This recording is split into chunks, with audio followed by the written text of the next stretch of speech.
کیا آپ جانتے ہیں کہ دنیا کی پہلی فلائنگ مشین ایک مسلم سائنسدان نے بنائی تھی؟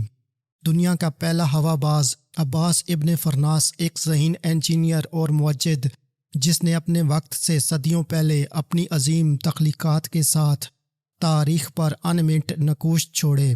اس کی نمایاں کامیابیوں میں 875 عیسوی میں کرتبہ اسپین میں دنیا کی پہلی کامیاب فلائنگ مشین کی بناوٹ تھی۔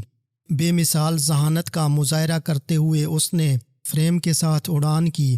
ہلکے ریشم کے کپڑے اور عقاب کے پروں سے بنی ابن فرناس کی ایجاد کو جس چیز نے منفرد بنایا وہ اس کے قابل کنٹرول پنکھوں کی ایک اہم خصوصیت تھی جس سے پرواز کے دوران چال چلن کی اجازت دی گئی تھی۔ اپنی فلائنگ مشین کی صلاحیتوں کے جرأت مندانہ نمائش میں ابن فرناس نے ایک بڑی بلندی سے اپنی تاریخی پرواز کا کئی منٹوں تک مظاہرہ کیا، تاہم اس کی لینڈنگ اچھی نہ ہوئی۔ ایک ہولناک حادثہ ہوا جس کے نتیجے میں وہ شدید زخمی ہو گیا تھا۔